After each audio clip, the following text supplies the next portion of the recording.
Episode की शुरुआत में हमें 10 साल पहले का सीन दिखाया जाता है, जहां आस्था और यूनो भाग रहे होते हैं और यूनो भागते भागते गिर जाता है और रोने लगता है। और तब आस्था उसे उठाते हुए कहता है, तुम ऐसे मत रो, मैं हमेशा तुम्हारे साथ दूंगा। और वो दोनों पहाड़ी की ओर भागने लगते हैं। और तब यहाँ वो सभी लोग खाना खा रहे होते हैं। तब आस्था कहता है, जब मैं बड़ा हो जाऊंगा तब आप मेरे साथ शादी करके मेरे लिए ऐसा खाना बनाना। तब सिस्टर लिली कहती है, एक्चुअल में ये खाना फादर ने बनाया है, तो क्या तुम उनसे शादी करना चाहोगे? और तब आस्था उस बात से चिढ़ जाता है। तब यूनो से कहता है, ऐसा नहीं हो सकता, सिस्टर लिली किसी से शादी नहीं कर सकती। तब आस्था कहता है, पर मैं हार नहीं मानूंगा। और यहाँ सिस्टर लिली उन दोनों को पहले विजार्ड किंग की कहानी सुना रही होती है, जिसमें लिखा होता है कि कैसे फर्स्ट विजार्ड किंग ने एक डीमन को हराकर शांति स्थापित की। तब यहाँ अगले दिन आस्था सिस्टर लिली से विजार्ड किंग के बारे में पूछने लगता है। तब सिस्टर लिली उसे बताती है, विजार्ड किंग एक टाइटल है जो कि जनरेशन टू जनरेशन पास होता गया है। ये विजार्ड किंग की पावर ही है जिसकी वजह से क्लोवर किंगडम में शांति है,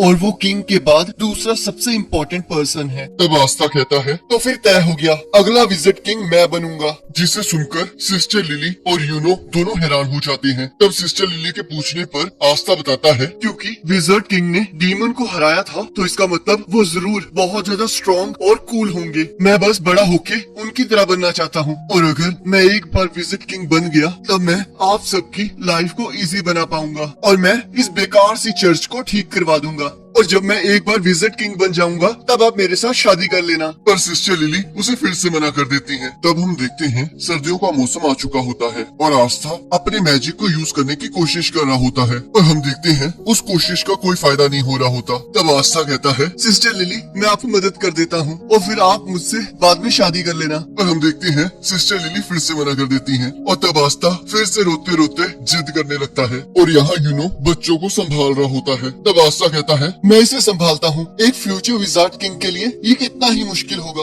और हम देखते हैं आखिर में सिस्टर लिली ही उसे चुप करवाती हैं। पर तभी फादर वहाँ आ जाते हैं और यूनो और आस्था में से किसी एक को एक काम करने के लिए कहते हैं, और आस्था ये काम करने के लिए काफी एक्साइटेड होता है। तब फादर वो काम यूनो को करने के लिए कहते हैं और कहते हैं, ये बहुत इम्पोर्टेंट लेटर है, तो मैं इसे आस्था को नहीं दे सकता, तो चुपके से ये काम तुम कर लो। मुझे साथ के विलेज के मेयर से मिलना होगा, क्योंकि हमें सर्दियों के लिए खाना चाहिए। तब यूनो उस लेटर को लेकर वहाँ से चला जाता है। तब रेखा आस्था से कहती है, तो अगर तुम मैजिक नहीं यूज कर सकते तो कम से कम लकड़ियाँ ही काट दो, आखिरकार तुम कुछ तो काम आओ। जिससे आस्था चिढ़ जाता है। और यहाँ हम देखते हैं एक बार ऑनर एक पर्सन के पास पैसे ना होने की वजह से उसे बाहर निकाल देता है, पर तभी यूनो वहाँ से गुजरता है और उसके पेंडेंट को देखकर वो आदमी मुस्कुराने लगता है। हाँ, यूनो उस लेटर को सक्सेसफुली डिलीवर कर देता है। तब वो पर्सन यूनो को रोक लेता है और यहाँ सिस्टर लिली यूनो की फिक्र कर रही होती है। तब वो पर्सन यूनो को मारकर उसका पेंडेंट ले लेता है और यूनो रोते रोते अपना पेंडेंट वापस मांग रहा होता है और अपने मैजिक को यूज करने लगता है। तब वो पर्सन कहता है, अगर तुम इस बेकार से स्पेल से मेरे साथ लड़ोगे तो मारे जाओगे। पर तभी हम देखते हैं आस्था आके उस आदमी के ऊपर कूद जाता है, पर वो आदमी उसे दूर फेंक देता है। पर आस्था फिर भी उस आदमी को नहीं छोड़ रहा होता और वो आदमी बार बार आस्था को मार रहा होता है। पर हम देखते हैं आस्था फिर भी हार नहीं मान रहा होता, जिससे तंग आकर वो आदमी उस पेंडेंट को वही फेंक कर वहाँ से चला जाता है और आस्था नीचे गिर जाता है और यूनो उससे माफी मांगने लगता है। तब आस्था कहता है, तो मेरी इतना चिंता मत करो, मैंने तो तुम्हें पहले ही कहा था मैं हमेशा तुम्हारा साथ दूंगा। और यहाँ प्रेजेंट में यूनो सोच रहा होता है, तुमने हमेशा वो किया है जो हम कभी सोच भी नहीं सकते। और यहाँ रेवची कह रहा होता है, तुम्हारे पास तो कोई मैजिक ही नहीं था, तो तुम्हारे पास ये ग्रीन वॉल कैसे आई, आखिरकार तुम हो क्या? और तब रेवची अपनी चेन से आस्था के ऊपर हमला करने लगता है, पर आस्था अपनी तलवार से उसके मैजिक को काट देता है और अपनी पूरी पावर से उसके ऊपर हमला करने लगता है और कहता है, चाहे मेरे पास कोई मैजिकल पावर ना हो पर मैं फिर भी विजार्ड किंग बन के रहूंगा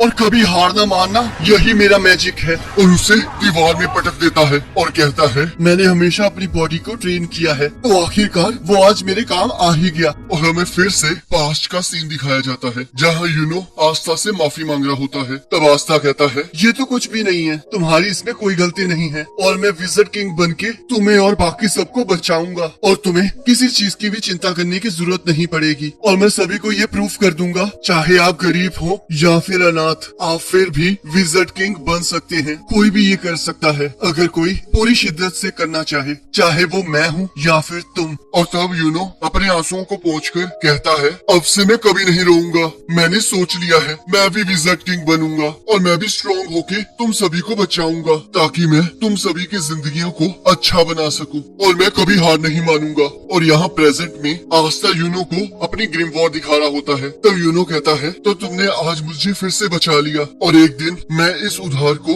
जरूर चुका दूंगा। आस्था, क्या तुम्हें हमारा प्रॉमिस याद है? और तब हमें वो प्रॉमिस दिखाया जाता है जहाँ वो दोनों एक दूसरे को अपना राइवल मानते हैं। तब आस्था कहता है, मुझे तो लगा था तुम भूल चुके होगे। तब यूनो कहता है, वो तुम थे आस्था जिसने मुझे उम्मीद दी थी कि हम जैसे लोग भी इस दुनिया में कुछ बड़ा हासिल कर सकते हैं और इसे पूरा करने के लिए तब वो दोनों कहते हैं, हम विजार्ड किंग बनने के लिए अपनी पूरी जी जान लगा देंगे। और यहाँ हम देखते हैं एक डीमन शहर पर हमला कर देता है और तब एक विजार्ड आकर उसे हरा देता है। और हमें बताया जाता है कि जब एक डीमन की वजह से पूरी ह्यूमैनिटी पर खतरा था, तब एक अकेले विजार्ड ने आकर पूरी इंसानियत को बचाया था और तब उसे विजार्ड किंग का दर्जा दिया गया और तब वो एक लेजेंड बन गया। और तब हमें आज के क्लोवर किंगडम का विजार्ड किंग दिखाया जाता है, जो कि पूरे क्लोवर किंगडम में शांति बनाए रखता है। और तब हमें बताया जाता है मैजिक नाइट्स में विजार्ड्स की 9 स्क्वाड्स हैं और वो सारी विजार्ड किंग के अंडर आती हैं और ये सभी मिलकर अपनी कंट्री को सेफ रखते हैं। और यहाँ हम देखते हैं आस्था अपनी तलवार के साथ ट्रेनिंग कर रहा होता है और एक बर्ड उसे बार बार घूर रही होती है। और तब आस्था अपने ग्रीन वॉर को पकड़कर कहता है, चाहे मेरे पास कोई मैजिक नहीं है तो फिर क्या हुआ, मैं फिर भी ऊंचाइयों को छूऊंगा। और वो फिर से अपनी तलवार को पकड़कर ट्रेनिंग करने लगता है और कहता है, मुझे पूरा यकीन है कि यूनो भी अपनी स्पेशल ट्रेनिंग कर रहा होगा, तो फिर मैं भी पीछे नहीं हट सकता। तब हमें बताया जाता है कि आस्था मैजिक नाइट एंट्रेंस एग्जाम के लिए तैयारी कर रहा है, जो कि अब से 6 मंथ्स बाद क्लोवर किंगडम के रॉयल कैपिटल में होगा। और यहाँ यूनो भी तैयारी कर रहा होता है और कहता है, मुझे थोड़ी और प्रैक्टिस कर लेनी चाहिए, मुझे पूरा यकीन है कि वो भी ट्रेनिंग कर रहा होगा। और तब यहाँ ग्रीमोर टावर में फादर कहते हैं, यूनो का तो मुझे समझ आ रहा है, पर क्या आस्था को भी इस एग्जाम में अलाउ करना सही रहेगा? तब ग्रीमोर टावर का ओनर कहता है, अगर वो करना चाहता है तो इसमें कोई बुराई नहीं है, हमारे साथ और भी यहाँ के बच्चे थे, पर लगता है वो लोग एग्जाम देने से डर गए हैं। पर फादर फिर से बार बार वही सवाल पूछ रहे होते हैं और ग्रीमोर टावर का ओनर सेम आंसर दे रहा होता है और कहता है, अब मुझे समझ आया कि अगर आस्था रॉयल कैपिटल चला जाएगा तो तुम्हें अकेलापन महसूस होगा। तब फादर कहते हैं, ऐसी कोई बात नहीं है, हमें पता है कि आस्था फेल होने वाला है, तो फिर इस एग्जाम में पार्टिसिपेट करने का क्या पॉइंट, और बाकी बच्चे भी तो उसे बहुत मिस करेंगे और तुम दोनों मुझे ऐसा देखना बंद करो। तब सिस्टर लिली कहती है, मैं भी उन्हें मिस करूंगी, पर उन्हें अपने अपने रास्ते पर जाने देना चाहिए। तब ग्रीमोर टावर का ओनर कहता है, तुम इस तरह सोचो, अगर यूनो जीत भी जाएगा तो आस्था हार कर तो वापिस ही आ जाएगा। तब फादर खुश होकर कहते हैं, आप सही कह रहे हैं, चाहे यूनो चला जाएगा पर आस्था तो हमारे पास वापिस ही आ जाएगा। और अब आस्था की ग्रीमोर के बारे में बात करते हैं, तो क्या आपको सच में लगता है कि वो एक ग्रीमोर है, क्योंकि आस्था के पास तो कोई मैजिक ही नहीं है? तब ग्रीमोर टावर का ओनर कहता है, मुझे इसके बारे में कुछ नहीं पता, और सोचता है 5 लीफ क्लोवर, ये बहुत अजीब बात है। और यहाँ आस्था ट्रेनिंग करते हुए चर्च की तरफ जा रहा होता है और आस्था को देखकर यूनो भी भागना शुरू कर देता है। तब वो दोनों चर्च पहुँच जाते हैं। तब आस्था पूछता है, हम दोनों में से फर्स्ट कौन आया? तब नैश कहता है, यूनो तुमसे थोड़ा ज्यादा फास्ट था। तब आस्था कहता है, चलो देखते हैं चर्च के अंदर पहले कौन जाता है। तब यूनो आस्था को हवा में उड़ा देता है और कहता है, मैं जीत गया। और यहाँ आस्था नींद में विजार्ड किंग बनने के सपने देख रहा होता है और अगले दिन आस्था ट्रेनिंग कर रहा होता है और नैश उससे मिलने आता है और आस्था पूछता है, आखिरकार तुम यहाँ क्या कर रहे हो? तब नैश कहता है, मैं बोर हो रहा था तो फिर मैं तुम्हारे जैसे बेवकूफ की ट्रेनिंग देखने आ गया, जिससे आस्था तंग हो जाता है। तब नैश पूछता है, पर मुझे ये नहीं समझ आ रहा, जबकि तुम कोई मैजिक यूज ही नहीं कर सकते तो फिर तुम मैजिक नाइट एग्जाम क्यों दे रहे हो? तुम तो उसमें फेल ही हो जाओगे ना। तब आस्था कहता है, पर ये अभी तक डिसाइड नहीं हुआ है, देखो अब मेरे पास ग्रीमोर आ चुकी है तो फिर मैं मैजिक नाइट्स में दाखिल हो सकता हूँ और एक दिन मैं विजार्ड किंग बन के रहूंगा। तब नैश गुस्से में कहता है, ये कभी नहीं होने वाला, हम जैसे लोगों को सपने देखने की कोई आजादी नहीं है। तब आस्था उसके पास आकर जोर से कहता है, तुम इस तरह हार नहीं मान सकते, इस दुनिया में कुछ भी हो सकता है, तुम मुझे ही देख लो, मैं अपने ड्रीम को फॉलो कर रहा हूँ, चाहे तुम जितने मर्जी गरीब हो पर तुम फिर भी कुछ भी कर सकते हो, तो इसलिए मैं अपने ड्रीम को पूरा करके लोगों को खुश करना चाहता हूँ और मैं मैजिक नाइट्स को ज्वाइन करके और विजार्ड किंग बन के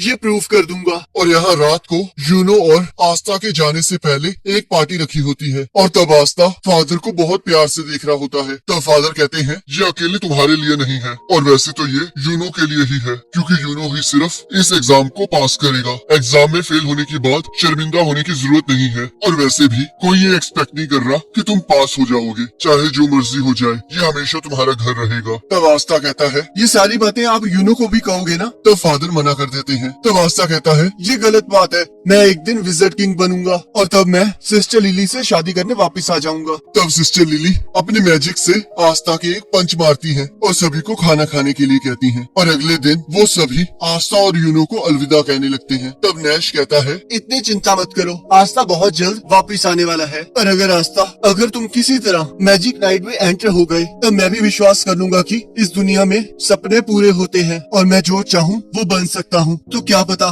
किसी दिन मैं भी मैजिक नाइट बन जाऊँ। तब वो दोनों वहाँ से चले जाते हैं। तब सिस्टर लिली सोचती है, मुझे यकीन नहीं हो रहा कि ये दोनों इतने बड़े हो चुके हैं, और जब से मैं आस्था से मिली हूँ वो हमेशा से पूरी फुल एनर्जी में रहता था। और बताती है कि आस्था पहले से ही ऐसा ही था। और सिस्टर लिली सोचती है, और यूनो भी आस्था की वजह से स्ट्रॉन्ग बन गया। Best of luck boys. और यहाँ हमें बताया जाता है कि गर्मियों में आस्था और यूनो ने रॉयल कैपिटल की ओर अपनी जर्नी स्टार्ट कर दी है, ताकि वो मैजिक नाइट एग्जाम में पार्टिसिपेट कर सके। और रॉयल कैपिटल हेज विलेज से काफी दूर है। तब आस्था कहता है, पता नहीं रॉयल कैपिटल कैसी दिखती होगी, और क्या पता हम विजिट किंग से भी मिल पाए। तब यूनो कहता है, उन्हें मिलने से पहले हमें सबसे पहले मैजिक नाइट एग्जाम पास करना होगा। तब आस्था भागते हुए कहता है, मुझे जल्दी पहुंचकर विजिट किंग बनना है। तब यूनो कहता है, चाहे तुम जितनी मर्जी जल्दी वहाँ पहुँच जाओ, पर इसका विजिट किंग बनने से कोई लेना देना नहीं है। और तब आस्था सपनों में विजिट किंग बन के सिस्टर लिली को साथ घुमाने ले जाता है और उस चीज की एक्टिंग कर रहा होता है। तब यूनो कहता है, क्या तुम मैजिक के बिना